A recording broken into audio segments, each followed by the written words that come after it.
Hi folks!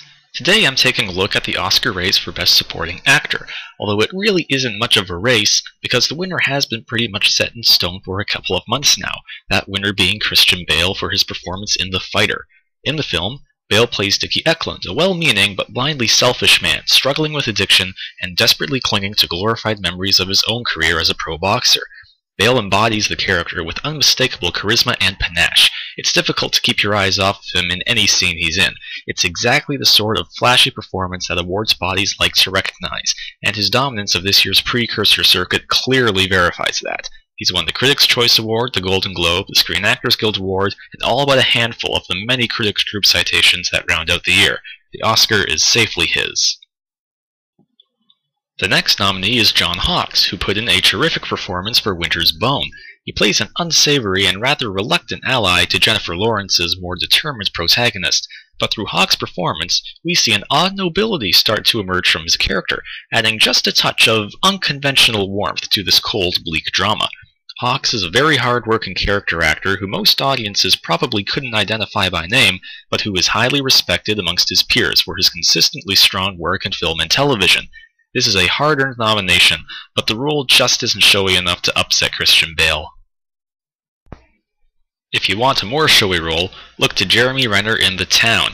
He plays a live-wire Charlestown bank robber with a short fuse, serving as a perfect antithesis to Ben Affleck's quieter lead performance. He has a commanding screen presence and uses it well to keep the audience on the edge of their seats, never knowing when he might fly off the handle. This is Renner's second consecutive Oscar nomination, following last year's Best Actor nod for The Hurt Locker, which means his name may be fresh in the collective minds of the Academy. However, he is the only nominee in his category who is not representing a Best Picture nominee, and his campaign just hasn't caught the same type of momentum that Christian Bale's has. The nominee that I personally would like most to see win this award is Mark Ruffalo in The Kids Are All Right. It's not a particularly attention-grabbing performance, but it's heartfelt, sincere, and incredibly naturalistic. He plays an easygoing sort of dude who never really grew up or ever wanted to, but would still love to have a family of his own, if only he weren't so easily scared off by the prospect of adult responsibility. He slips into character with such disarming ease and comfort that you almost forget that he's acting at all.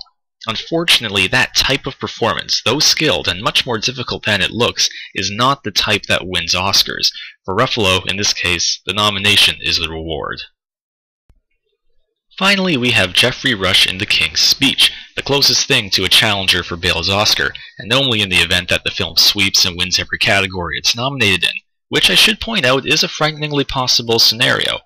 But if I can wax philosophical for a moment, I can't help but be struck by the irony that for a movie about a commoner and a king who learn to treat each other as equals, the film's own awards campaign isn't even willing to treat its two stars as equals, relegating Geoffrey Rush to the supporting actor category when he's really more of a co-lead with Colin Firth.